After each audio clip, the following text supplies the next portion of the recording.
विश्वं दर्पण दृश्यमान नगरी तुल्यं निजान्तर्गतं पश्यन्नात्मनि मायया बहिर्बोधभूतं यथा निद्रया या साक्षात् कुरुते प्रबोधसमये स्वात्मानम् एवाद्वयं तस्मै श्रीगुरुमूर्तये नमः। इदं श्रीदक्षिणामूर्तये। वसुदेवसुतं देवं कंसचाणूरमर्दनं देवकी परमानन्दं कृष्णं वन्दे जगद्गुरुं। नारायणं नमस्कृतं नरं चैव नरोत्तमं देवीं सरस्वतीं व्यासं ततो जयमुदीरये। ओम। ठीक है, इस वीडियो में सांख्य योग दूसरा अध्याय आगे का श्लोक क्या है? अव्यक्तो अयम अचिंत्यो अयम अविकार्यो अयम उच्यते। ठीक है, तस्मात् देवं विदित्वैनम विदित्वैनम नानुशोचितुम अर्हसि। ठीक है, कहने मतलब अयम आत्मा अव्यक्ता, अयम आत्मा अचिंतय और अयम आत्मा अविकार्य उच्यते। मतलब सब जगह लगाओ ये, अयम आत्मा अव्यक्त उच्यते, अयम आत्मा अचिंतय उच्यते, अयम आत्मा अविकार्य उच्यते। ठीक है, ये हर जगह लगाइए तब इसका अर्थ निकलेगा। समझ में आया? ये आत्मा अव्यक्त है, अचिंत है, ये आत्मा अविकार्य है, ऐसा वेद में वेदांत में सर्वत्र कहा गया है। अनुभवी पुरुषों ने, महापुरुषों ने कहा है तस्मात्, इसलिए एनम एवं विदित्वा, इस आत्मा को इस तरह जानकर अनुशोचितुम न अहरसि, मतलब तुम्हें शोक नहीं करना चाहिए। बात तो ये है, ये हो गई कि तुम अनुशोचितुम न अर्हसि, मतलब ये जड़ा कड़ा आक्षेप है। तुम अनुशोचव्यम न भवसी। समझ में आया कि नहीं? समझ, ये मतलब है, मतलब तुम सोचा न भवसी। इदानीम तू ते न सोचा, अस्मादस्य न सोचा, इदानीम तू त्वमेव सोचा भवति, अतः शोकम हरसि, शोक योग्य भवसी। समझ में आ गया? मतलब अर्जुन भीष्म द्रोण भी शोक करने योग्य नहीं है। इस समय तो तुम स्वयं ही सोच हो रहे हो, जैसे तुम शोक के योग्य बन रहे हो। शोक किसको बोलते हैं? सोच्यम हर्षि इति सोचा, मतलब जो शोक का अधिकारी है उसको सोच बोलते हैं। जैसे वेदांत का अधिकारी कौन है? वेदांत का अधिकारी कौन भाई? जिसमें योग्यता और आकांक्षा दोनों होए। वेदांत का अधिकारी कौन है? हम हमेशा बोलते हैं जिसमें योग्यता और आकांक्षा मुमुक्षा दोनों होए। दोनों हो तभी होगा। चाहे जितना बड़ा, चाहे पीएचडी की हो, चाहे जज हो, चाहे आईपीएस आईएएस हो, आप जानते हैं हमारा एक से एक है, लेकिन अगर योग्यता तो है, आकांक्षा नहीं। बहुत लोगों में आकांक्षा है लेकिन उस समझने की योग्यता नहीं है। समझ में? अक्ल तो है लेकिन योग्यता तो है बट आकांक्षा नहीं है। बहुत सारे लोग आते हैं बेचारे, वो उनके पास आकांक्षा है बट योग्यता नहीं है उतनी। ठीक है, वेदांत की। तो एक ने प्रश्न किया कि क्यों भाई, जिसे वेदांत ज्ञान होता है वो सर्वज्ञ हो जाता है क्या? हाँ, हो जाता है। इसमें क्या बात बोले? इसमें एक बताते हैं कैसे। श्रुति क्या बोली? यस्मिन् विज्ञाते सर्वम विज्ञातम भवति। अच्छा बताओ अच्छा, तो उसने बोला अच्छा तुम सर्वज्ञ हो, ओके, तो बताओ मेरे मन में क्या है? मेरे मन में क्या है? बोले तुम्हारे मन में क्या पद का अर्थ है? तुम्हारे मन में क्या, तो ये इसका पद का क्या अर्थ बताओ। तो बोले तुमने क्या शब्द पद का उच्चारण किया है? क्या क्या? तो वो निरर्थक है सार्थक? बोले सार्थक। तो जिस अर्थ को ध्यान में रखकर तुमने क्या पद का उच्चारण किया है वही अर्थ तुम्हारे मन में है कि नहीं है? तुम्हारे मन में क्या पदार्थ है? किम पदार्थ है? तुम्हारे मन में ये कहने का नहीं है। ठीक है, ये नहीं समझना कि ये कट जाएगा। वक्ता ने किस पद को देखते हुए क्या पद का प्रयोग किया है, इसी क्या पद का अर्थ, वही अर्थ उसके मन में मौजूद है। बड़े बड़े विद्वान वे तो युक्ति, कोई अकल, समझ में है, चलने नहीं देते ना। तो योग्यता तो उनके अंदर है। हमने बड़े बड़े विद्वान देखा है, ओशो टाइप हैं, ओशो जी, ओशो थे, या बहुत सारे लोग हैं जो तो आपकी योग्यता इतनी है कि वो आपकी हर बात काट देंगे, वो हर बात काट देंगे। योग्यता तो है कि नीचे बैठते हैं, श्रद्धा न होती तो नीचे कैसे बैठते? समझ में आया? तो तितिक्षा घंटे भर के लिए समदम उपरे तितिक्षा श्रद्धा समान सब लेकर यहां पर बैठते हैं तो योग्यता हो गई। समझ में आ गई? आकांक्षा है कि नहीं? जो अपना अभिमान दिखाना चाहता है, अब सत्संग में चल के नोट करने के लिए लगेंगे, सत्संग में बहुत लोग आते हैं, वो लिखने लगते हैं, प्रश्न करने लगेंगे, अरे भाई जान पहचान हो गई तो यहाँ सब कुछ हो जाएगा। ठीक है, आकांक्षा उनका ब्रह्मज्ञान ही नहीं है, उनकी आकांक्षा संस्कार की। बहुत सारे लोग हैं पंडित होने पर भी जहां आकांक्षा अशुद्ध है वहां ब्रह्मज्ञान नहीं है। इसी का नाम अधिकार, अधिकारी, इसलिए अधिकारी जी आकांक्षा ब्रह्मज्ञान की है कि नहीं, उसको समझने के लिए बुद्धि में जितनी सामग्री होनी चाहिए वो तैयारी कर ली कि नहीं। आपको कोई चीज दिखती है तो देखने का मन भी हो, आंख भी हो, और साफ साफ होए चीज हो तभी दिखाई देती। आंख साफ हो, अंतःकरण की शुद्धि हो और आकांक्षा होना, ये लक्ष्य में एकाग्रता, एक वस्तु की प्राप्ति की इच्छा है, ये वेदांत का अधिकार है। ठीक है, अर्जुन क्या है, बोले अर्जुन तुम वेदांत के अधिकारी होगे? तुम तो शोक के अधिकारी हो गए, लेकिन मैं बताता हूं तुम शोक के अधिकारी मत बनो, तुम ज्ञान के अधिकारी बनो। मैं तुम्हें शोक का अधिकारी नहीं, ज्ञान का अधिकारी बनाना चाहता हूं। अब ये बताते हैं कि ना अव्यक्तो अयम, तुम स्थूल शरीर नहीं हो, अचिंतो अयम उच्यते, तुम सूक्ष्म शरीर भी नहीं हो, फिर अविकार्यो अयम उच्यते, तुम विकार विकृति को प्राप्त होने वाले कारण शरीर भी नहीं हो। तीनों शरीर हो गए, बाधित हो गए, वो तुम नहीं हो। ये आत्मा जो है ये स्थूल शरीर नहीं है, सूक्ष्म शरीर नहीं है, कारण शरीर नहीं है।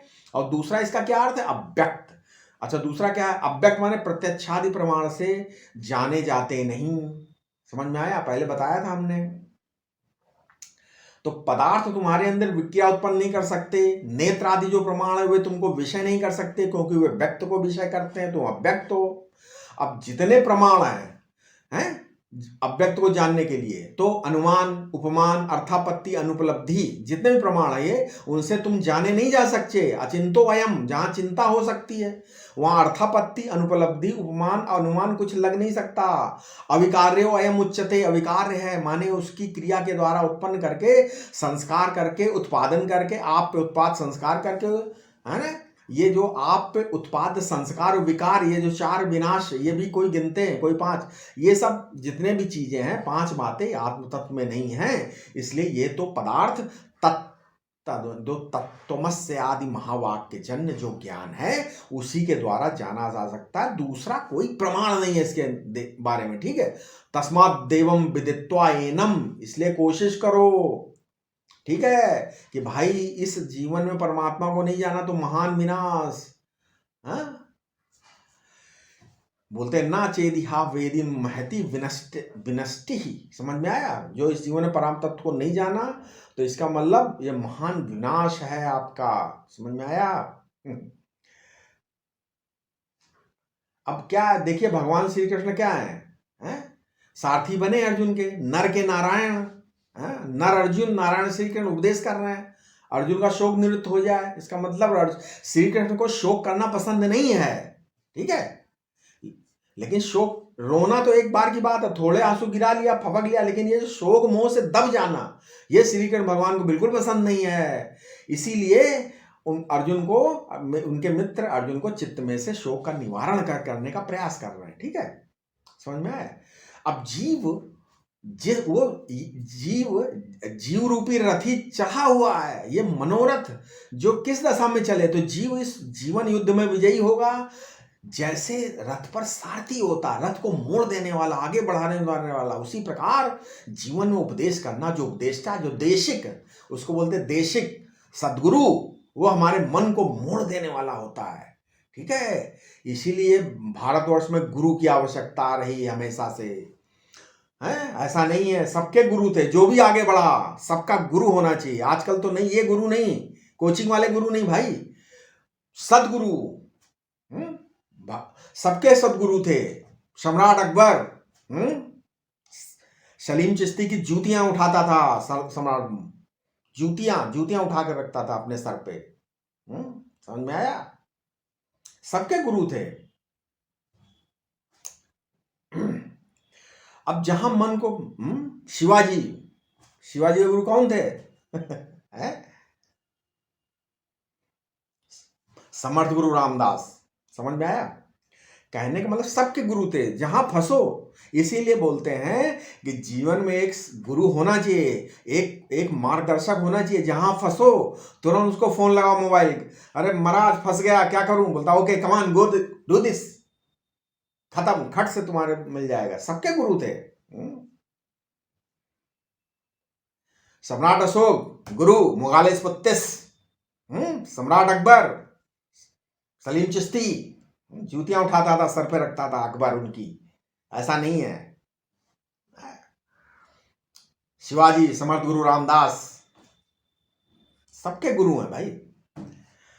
तो मन को गुरु जहां मन को चाहे मोड़ देता है, मन को आगे बढ़ाता है, मन को पीछे कहाँ हटाया जाए, हैं रथी सारथी। अगर रथी और सारथी मतभेद हो जाए तो गुरु शिष्य में मतभेद हो जाए तो गाड़ी नहीं चल सकती, समझ में। भगवान श्री कृष्ण बड़े कृपा पात्र हैं, कृपा मूर्ति। श्री कृष्ण कहते हैं अर्जुन तुम शोक का अधिकरण करने होने योग्य नहीं हो, तुम्हारे जिस हृदय में उत्साह रहना चाहिए, विजय की भावना रहनी चाहिए, तुम्हारे जिस हृदय में तत्व ज्ञान की क्रीड़ा स्थली होनी चाहिए, उस हृदय में तुम शोक मोह बसा रहे हो। आस्थाने तत्, बिल्कुल अयोग अनुपयुक्त अनुचित बात।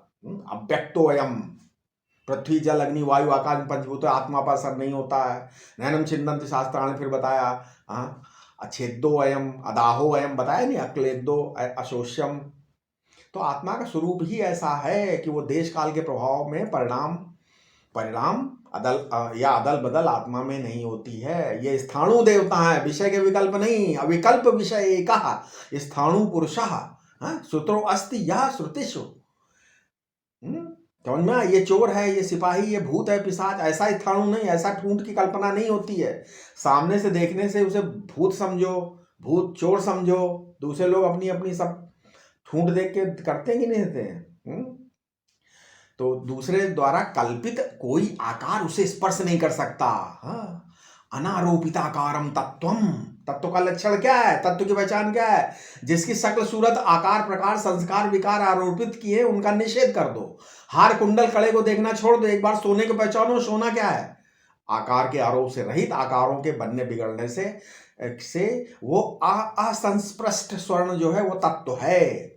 अब दूसरे ढंग से इसी स्थाणु उपनिषद में बात बताते बोले अयम आत्मा अव्यक्तः, अयम आत्मा अचिंतयः, अयम आत्मा अविकार्यः। समझ में, श्रुति में, वेद में, शास्त्र में महापुरुषों ने बार बार अव्यक्त कहा है। अब पहले अव्यक्त शब्द लो, अब लोग शब्दों का अर्थ ऐसे ढंग से करते हैं कि बोलने वाले अभिप्राय खड़बड़ा जाता है। जिस अर्थ में वक्ता ने शब्द का प्रयोग किया उस अर्थ में समझने की जरूरत है ना, यहाँ पे नहीं समझे। अब जो अव्यक्त शब्द है उसका क्या अर्थ है? अब ऐसा है, जो लोग संस्कृत के मूल शब्द को ठीक ठीक नहीं समझते हैं, अव्यक्त आ माने नहीं और व्यक्त माने जाहिर, समझ में आ गया। व्यंजते इति प्लस जो व्यंजित होवे उसको बोलते हैं अव्यक्त, मतलब अन जाहिर का जाहिर होना है। जो चीज बिल्कुल साफ साफ इंद्रियों के सामने नहीं थी उसका इंद्रियों के सामने आ जाना व्यक्त हो गया। समझ गया? ये दुनिया क्या है? दुनिया व्यक्त है, मतलब साफ साफ मालूम पड़ती है, नहीं पड़ती है दुनिया। कहने का मतलब ये है कि फिर अब ये पशु है, ये पक्षी है, ये शब्द स्पर्श रूप है, रस गंध, हाथ से पकड़ लिया, पांव से छू लिया, चलने लगे, ये व्यक्त का अर्थ है। तो जागृत काल में हमको साफ साफ अनुभव आता है, उसको व्यक्त बोलते हैं, व्यक्त, और वो जाहिर है। और सुसुप्ति काल में जाहिर नहीं था, स्वप्न काल में जाहिर हुआ, और असल में अंतःकरण को भी व्यक्त ही बोलते हैं। ठीक है, ठीक है। और कोई कार्य है, कार्य मात्र को सब व्यक्ति है, सब व्यक्त है। ये कार्य जो कभी किसी से पैदा हुआ और जाहिर हुआ, निकला, उसको बोलते हैं कार्य, उसको बोलते हैं व्यक्ति। समझ में आया? इसीलिए व्यक्त और व्यक्ति। अब इसका भी एक भाषा भेद है, क्या सबकी समझ में नहीं आया? क्या है? कार्य कारण का जो विवेक है और दृष्टा दृश्य का दूसरा विवेक है। तो कार्य कारण का विवेक अलग है और दृष्टा दृश्य का विवेक अलग, ये समझना चाहिए आपको। कैसे? और भोक्ता भोग्य का विवेक अलग करते हैं महात्मा लोग। तीन प्रकार के ये अलग अलग विवेक है। केवल सत्ता की दृष्टि से जब विवेक होता है तो वह बीज विशिष्ट सत्ता है और ये फल विशिष्ट सत्ता है। समझ गया? ये कार्य कारण विभाग जो ये सत्ता में प्रधान रूप से होता है। ये जड़ के ही दोनों विभाग हैं, इसलिए कार्य की उपाधि से जीव और कारण की उपाधि से ईश्वर। कार्य कारण दोनों उपाधि हैं और ये जड़ के विभाग है। ठीक है, लेकिन जब ये तो सत्ता की दृष्टि होगा, जब चिद वस्तु का विभाग करते हैं तब मामला बदल जाता है। तब कार्य कारण दोनों के लिए दृश्य शब्द का प्रयोग होता है। ठीक है, तब दृष्टा जो है वो चेतन है, ये अलग है। एक ही वस्तु कार्य कारण दोनों में भासमान है, दोनों दृश्यमान है। इसलिए चिद अचिद अचिद विवेक जब किया जाता है तो कार्य और कारण शब्द का प्रयोग नहीं किया जाता है। ठीक है, दृष्टा दृष्ट शब्द का प्रयोग होता है, वो चिद भाव की प्रधानता से है। अंतः आध्यात्मिक विवेक का नाम चिद अचिद विवेक है। दृश्य दृष्टा विवेक है, भौतिक विवेक का नाम कार्य कारण विवेक है, आधिदैविक है। ठीक है, ईश्वर में बड़ा बड़ा रस है। ठीक है, तो हमारे वेदांती लोग जो हैं उनको विवेक का भी एक रस होता है। कभी कभी विवेक के रस में इतने फंस जाते हैं कि उनका मनन का रस ही नहीं आता। विवेक जो है बहिरंग साधन है, मनन अंतरंग साधन है। ठीक है, साक्षात्कार अविद्या की साक्षात निवृत्ति है। कई लोग जो बेचारे सैकड़ों मतलब 12-15 साल से वेदांत का विचार करते आ रहे हैं, उनके मन में प्रश्न आ जाए कि विवेक और मनन में क्या फर्क है, तो वो खुद बताना मुश्किल हो जाता है उनको कि विवेक और मनन में क्या फर्क है। विवेक भाई बहिरंग साधन है, वैराग्य का हेतु। अच्छा बुरा समझ करके जो बुरा मालूम पड़े उससे वैराग्य कर दो, और जो जो कार्य मालूम पड़े उससे वैराग्य करो, और जो जो दुख मालूम पड़े उससे वैराग्य करो। संसार उसमें से उससे वैराग्य करो। अब संसार का सुख भी नाशवान, इसलिए उससे वैराग्य करो। वहां वैराग्य का हेतु है। ठीक है, दो विषय हैं उनमें, उनको अलग अलग करके एक को छोड़ना एक को पकड़ना, ये विवेक का काम है। शम दम को पकड़ना है और राग द्वेष को छोड़ना है, ये विवेक का फल है। ठीक है, तत् और तुम पदार्थ का चिंतन करना, अपनी वृत्ति को तदाकार करने में मनन सहायक है। समझ में आ गया? त्याग ग्रहण के भेद को लेकर विवेक होता है, और पदार्थ जो है उसके चिंतन की प्रधानता से मनन होता है। साक्षात्कार तो तब होता है जब चिंत और चिंतन का भेद मिट जाए। साक्षात्कार हुआ और चिंतन का भेद मिटा। ठीक है, कोई चिंतन नहीं है। ये बात पहले वेदांत में पंचदशी जब पढ़ते हो तो शुरू में संबित का विवेक आता है, वो चिद भाव का विवेक है। चिद भाव का विवेक दृश्य क्या है, दृष्टा क्या है। और जब आप पंचभूत का विवेक करते हो तब क्या होता है, कार्य कारण का विवेक करने लग जाते हैं। ठीक है, तत्व विवेक, पंचभूत विवेक और पंचकोश विवेक, ये सब विवेक की प्रणालियां भाई, कई बहुत सारी प्रणालियां हैं।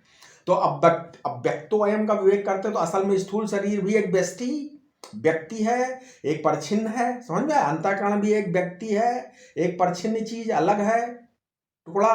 तो अब आत्मा क्या तो बोलते हैं वो व्यक्त नहीं है, माने स्थूल शरीर सूक्ष्म शरीर दोनों से जुदा है। व्यक्तादिरिक्ता अव्यक्ता, जो व्यक्त से अलग होए, व्यक्त का प्रकाशक होए और व्यक्त का मूलाधार होए। व्यक्त जिसमें रह रहा है, जो व्यक्त से जुदा रह के व्यक्त का अधिष्ठान है, जो व्यक्त का प्रकाशक है, जो व्यक्त का सत्ता स्फूर्ति देने वाला है, उसका नाम है व्यक्त। तो तुम कौन हो, प्रश्न हुआ।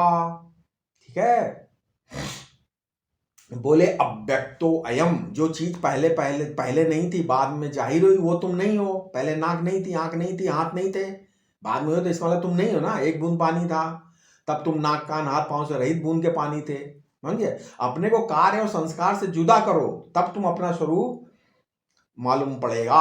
अब दूसरा देखो, अव्यक्त न व्यज्यते केनापि प्रमाणेन। पहले बताया था देश द्वारा कट नहीं सकता, है ना। देश इसको मतलब कटने और काटने वाली चीजें ये किसी न किसी प्रमाण से प्रत्यक्ष हो जाएगी। ठीक है, ये तलवार है और ये खड्ग है, गला काटा गया, गला काटने अभी साथ दिखता है कि नहीं दिखता, तो काटने वाली तलवार भी दिखती। तो आत्मा कौन है, अव्यक्त है। ये न तलवार के समान दिखता है, न गले के समान दिखता है। ये क्या है, न कान से सुनाई पड़ता, न त्वचा छुआ जाता, न नाक से सूंघा, न जीभ से खा। तो अव्यक्तो अयम, अपने आप को देखो तुम कौन हो। बोले तुम अव्यक्त हो तो जाहिर है दुनिया तुम नहीं हो ना। इसका मतलब दुनिया तुम नहीं हो। अयम आत्मा अव्यक्ता। अरे एक बात और, गीता में अव्यक्त शब्द ईश्वर के लिए भी है। ठीक है, जीव के लिए भी है, जगत के लिए भी है। समझ में आ गया? मतलब अव्यक्त शब्द गीता में ईश्वर के लिए भी प्रयोग होता है, हुआ है, जीव के लिए भी हुआ और जगत के लिए भी हुआ है। तो असली अव्यक्त क्या है, अव्यक्तो अयम। वो असली अव्यक्त कौन है? बोले भाई ईश्वर भी। अव्यक्ता शक्त चेतसाम 12वें अध्याय में, क्लेशो अधिकतर सतेषाम अव्यक्ता शक्त चेतसाम, 12वें अध्याय का 5वां श्लोक। वहां अव्यक्त पद का है किसके लिए भाई, ईश्वर के लिए है। वहां पर अव्यक्त में जिसका चित्त आसक्त है, मतलब निराकार में, उसको थोड़ा क्लेश होता है। बोला कि नहीं बोला, इसका मतलब ईश्वर के लिए है वहां पे। अब अव्यक्त संज्ञक जिसमें लीन होते, जिससे निकलते, वो चीज क्या है? आठवां अध्याय 18वां श्लोक, अव्यक्ता द्वय व्यक्ता सर्वा प्रभंते मागमे। ठीक है, मतलब ये अव्यक्त संज्ञक जिसमें लीन होते हैं, जिससे निकलते हैं, वो क्या चीज है? बोले प्रकृति है। बोले भाई तुम एक चीज को जीव को भी कहते हो, प्रकृति को भी कहते हो, ईश्वर को भी कहते हो। भाई अव्यक्त किसको इसको बोलते हो? प्रकृति को भी बोल रहे हो आप, ईश्वर को भी, जीव को भी अव्यक्त बोल रहे हो। तो हमारा मतलब ये है कि जीव में भी अव्यक्त है, ईश्वर में भी अब एक अव्यक्त है और प्रकृति में भी अव्यक्त है। जो त्रित्व है ये तीन है ना। तो जीव का जीवत्व, प्रकृति का प्रकृतित्व और ईश्वर का ईश्वरत्व, ये तीनों तो अध्यस्त हो गए। और जो अधिष्ठान रूप अव्यक्त है परमात्मा परब्रह्म, वो तीनों में एक हो गया। समझ में आया? ये सब अध्यस्त है, कल्पित है। तो जीव, ईश्वर और प्रकृति उस अधिष्ठान में कल्पित है। ठीक है, अच्छा उसके लिए भी अव्यक्त शब्द, हाँ उसके लिए भी है। किसके लिए? अब आठवें अध्याय का क्या बोला? बोले अव्यक्तो अक्षरम इत्युक्त स्तमाहु परमाम गतिम, मतलब अव्यक्त अक्षर भी वही है। ठीक है, बोलते ना सर्वत्र गम अचिंतयम च कूटस्थम अचलम ध्रुवम, 12वां अध्याय 3रा श्लोक। परब्रह्म परमात्मा अव्यक्त, ईश्वर अव्यक्त, प्रकृति। अब भाई परमात्मा भी अव्यक्त, ईश्वर अव्यक्त, प्रकृति अव्यक्त, आत्मा अव्यक्त। इसका क्या अर्थ हुआ? ये तीनों नहीं है, ये सब अखंड चेतन परिपूर्ण है। जो अव्यक्त है वो नास्ति व्यक्तम यस्मिन, नास्ति व्यक्तम यस्मिन, व्यक्ताद व्यतिरिक्तः। ये विवेक होगा कि नहीं? विवेक किया तब तो क्या बोला कि ये देह है और ये देह से मिलता पंचभूत है उसमें, और उससे न्यारा आत्मा। ये आत्मा का विवेक हो गया कि नहीं हो गया? मतलब ये देह पंचभूत से मिला और उससे न्यारा ये आत्मा है। अब व्यक्ति से, अब व्यष्टि से, जब समष्टि से न्यारा है, ये विवेक किया पंचभूत से, तो पंचभूत व्यक्त है और ईश्वर अव्यक्त है। ये समष्टि ईश्वर है, उससे अलग हुआ कि नहीं? भाई जो अगर आप विचार करने से कतरा रहे हो तो आपके, तो इसका मतलब आप वेदांत की निष्ठा नहीं है आप में, आप नहीं समझ पाओगे इसको। किसी विचार से, विवेक से अपने को बचाना जो चाहते हैं ना, अरे यार हम ये विचार नहीं करेंगे, विवेक नहीं करेंगे, तो वो जीवन का विचार नहीं करोगे तो अज्ञान रहेगा। यस्मिन विज्ञाते सर्वम विज्ञातम बहुत कैसे होगा? ऐसी चीज है जिसको जान लेने से सब कुछ जान लिया जाता है। अगर किसी विचार से, किसी बुद्धि से, किसी युक्ति से तुम घबरा गए तो तुम माया का, विद्या का निषेध कभी नहीं कर पाओगे। समझ गए? आप अगर घबराए विचार कर रहे हो तो कभी निषेध नहीं होगा, इसी में रह जाओगे। आत्मा अनात्म का ये बहुत उच्च कोटि की वस्तु है भाई, व्यक्ति से जुदा है आत्मा। ये तो आत्मा अनात्म विवेक है। और ईश्वर और जीव, प्रकृति सभी अव्यक्त है, ये पदार्थ का चिंतन है। और अपने को ब्रह्म रूप जानकर अविद्या की निवृत्ति, ये साक्षात्कार है। ठीक है, अविद्या की निवृत्ति के अतिरिक्त साक्षात्कार का और कोई लक्षण नहीं है। ये आंख बंद करने का मानना नहीं है, इसमें तो परमात्मा का दर्शन है, साक्षात दर्शन है। इसमें ईश्वरत्व, जीवत्व, जगत्व इनकी निवृत्ति हो जाती है। तो अब देखो ना, अव्यक्त ब्रह्म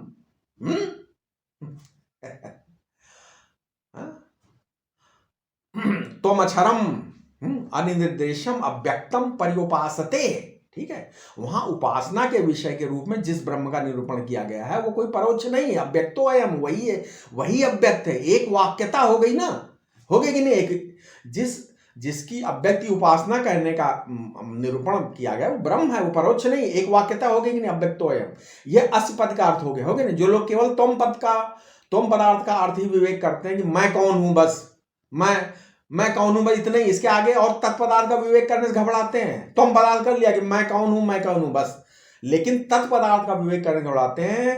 कहीं पंचभूत का कोई अधिष्ठान है और कहीं पंचभूत का कोई प्रकाशक। अरे बाबा, यदि पंचभूत का कोई अधिष्ठान और प्रकाशक ना हो तो इसे अंतःकरण का कोई अधिष्ठान और प्रकाशक कहां से होगा?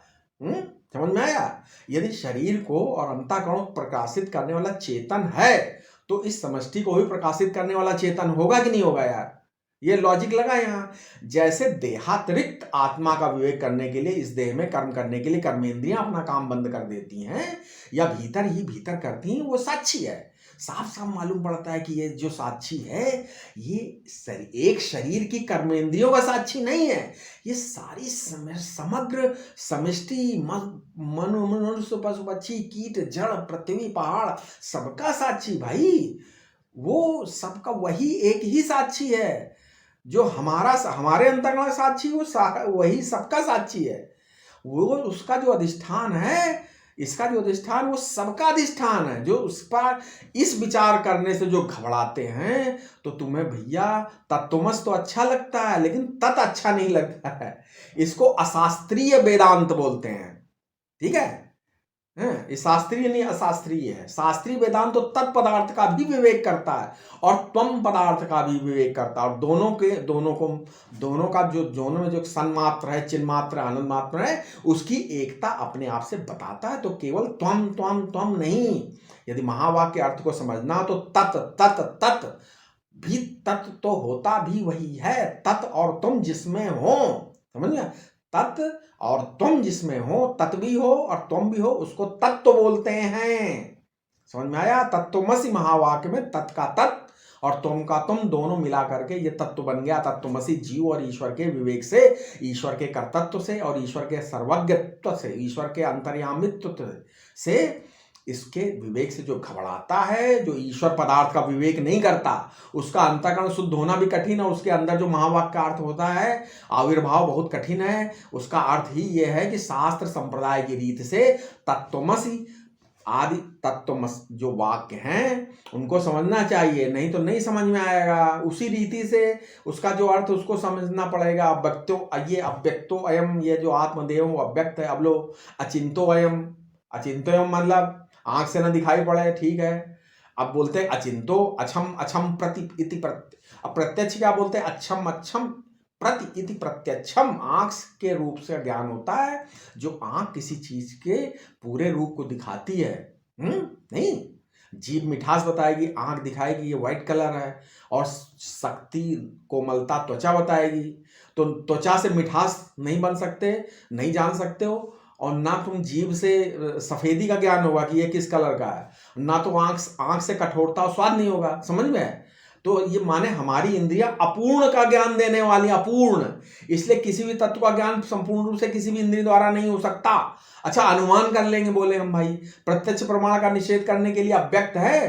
प्रत्यक्ष प्रमाणम, प्रत्यक्ष प्रमाण गम्यत्वम, मतलब आंख या नाक से आत्मा का ज्ञान नहीं होता। तो बोले भाई अनुमान लगा दो कि पर्वतो बहिर्मान धूमत्वात्, मतलब भाई कि धुआं दिख रहा है पर्वत के ऊपर, इसका मतलब आग लगी हुई है, आग है।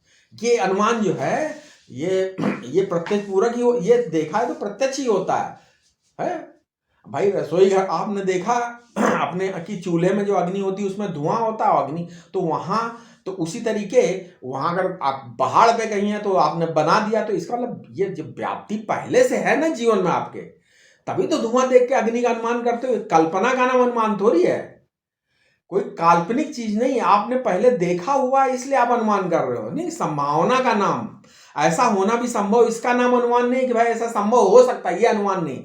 अनुमान तो एक प्रमाण है। प्रमा का मतलब होता है यथार्थ ज्ञान, अनुमान के द्वारा होता है। अनुमान की हुई चीज जब तुम देखोगे कि वहां धुआं उठ रहा है, अनुमान करोगे आग है, पांव से चलकर वहां पहुंच जाओगे तो आग मिलेगी कि नहीं मिलेगी? तो आग मिलेगी, है नहीं समझेगी, आंख से दिखाई देगी। तो पहले इसका मतलब तुमको पता था ये कि आग है, तभी तो है। अगर पहले से न पता हो तो अनुमान नहीं कर सकते हो, मतलब अनुमान करके भी वो प्रत्यक्ष का विषय ही बनती। अब कोई बोले आत्मा है, ये तुमने कब किस इंद्रिय से देखा, और फिर अनुमान करने के बाद किस इंद्रिय से देखोगे? आप समझे? इसलिए अनुमान बेकार हो गया। यहाँ अनुमान की प्रवृत्ति आत्मदेव में, आत्मा में नहीं है। अनुमान तो परोक्ष वस्तु के संबंध में होता है। व्यक्त जो है वो प्रत्यक्ष का विषय नहीं है। अचिंत कहने का अर्थ है वो परोक्ष का भी नहीं, मतलब काटा। अव्यक्त का मतलब प्रत्यक्ष नहीं, अचिंत का मतलब परोक्ष भी नहीं, उसके बारे में अनुमान भी नहीं। ये कहने मतलब जो चिंत है माने चिंता का विषय है। अंतःकरण में चिंता जिसकी की जाती है उसका नाम चिंत्य। पैसे की चिंता, माँ बाप की चिंता, स्त्री की चिंता, पुत्र की चिंता। तो संस्कृत में चिंत शब्द बुरे अर्थ में लगाया जाता है, समझिए चिंत। जब संस्कृत में कोई अशुद्ध शब्द का प्रयोग किया जाता है, प्रयोग होता है ना, या कोई युक्तिहीन बात कही जाती है ना, तब संस्कृत के पंडित ये नहीं कहते हैं कि ये शब्द अशुद्ध है, और ये भी नहीं बोलते हैं कि ये युक्ति गलत, कहते हैं चिंतयो अयम, ये चिंतनीय है। चिंतनीय है माने ये कहने से सिद्ध नहीं है। तो बोले आत्मा का ध्यान करते, बोले अचिंतयम। बोले आत्मा का ध्यान, बोले कैसे को, बोले अचिंतयम। क्या मतलब? चिंतया मानो अभी चिंता रूपम भजत्यसो, मतलब अचिंत का चिंतन करोगे तो क्या होगा? कल्पित चिंतन होगा कि नहीं होगा?